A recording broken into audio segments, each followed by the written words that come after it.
పేరు పేరున నమస్కారం తెలియజేస్తా ఉన్నా.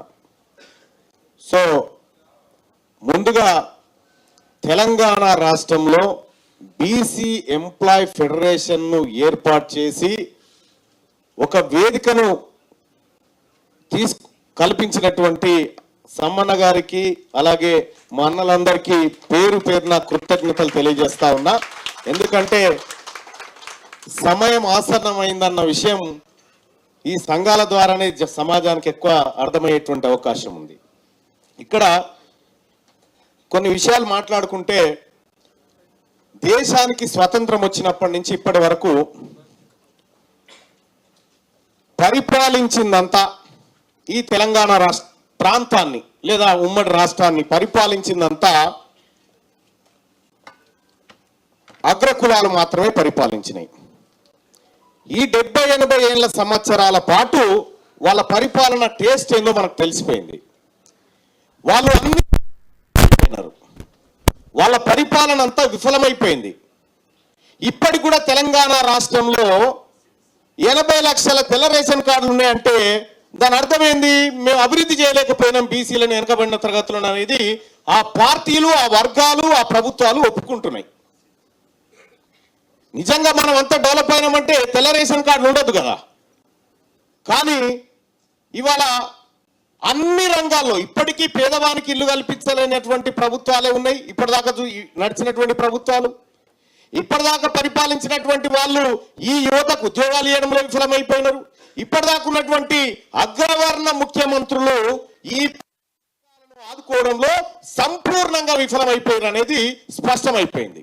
తెలంగాణ రాష్ట్రంలో ఇక అగ్రవర్ణాల పరిపాలన 70 ఏళ్ళు చూసినాం కదా, అయిపోయింది, చాలు, ఏమీ లేదు, డొల్లా, మీ పరిపాలన అంతా డొల్లా, మాకు అర్థమైపోయింది. కాబట్టి తెలంగాణ రాష్ట్రంలో మెజారిటీ పక్షమైనటువంటి మెజారిటీ కులాలుగా ఉన్నటువంటి బీసీలు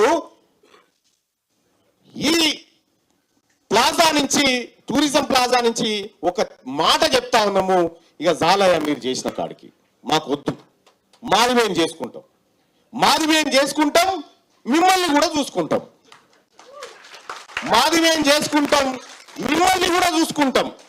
నిన్న కల్వకుర్తి కాడ సభ జరిగితే పాప ఒక వైశ్యుడు కోమటాయన వచ్చిండు.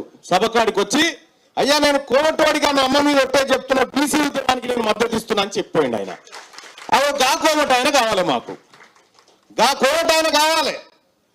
ఈ ఓసీల్లో కూడా సరే వకులాభరణం అన్న చెప్పినట్టు కానీ మిగతా ప్రొఫెసర్లు చెప్పినట్టు కానీ బీసీలకు రిజర్వేషన్ అంటే మీకు ఇబ్బంది అవుతుంది కదా. ఈ ఈడబ్ల్యూఎస్ కోటా తెచ్చారు కదా, ఇంట్లో వర్గీకరణ చేద్దాం.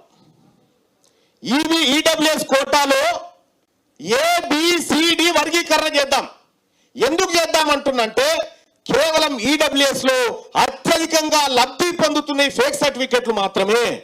ఒరిజినల్ ఈడబ్ల్యూఎస్ లో ఉన్నటువంటి పేద బ్రాహ్మణుడికి అవకాశం దొరకలేదు, పేద కోమటాయనకు అవకాశం దొరకలేదు, పేద రెడ్డి బిడ్డకు అవకాశం దొరకలేదు. కాబట్టి మాకెట్లాగో న్యాయం చేయలేరు మీరు, అది అర్థమైపోయింది. మీ దాంట్లో ఉన్నటువంటి వర్గాలకు న్యాయం చేయమని బీసీలుగా మేము డిమాండ్ చేస్తున్నాం.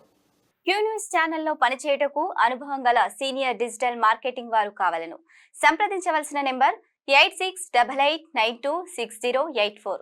qnewsads@gmail.com ను సంప్రదించండి.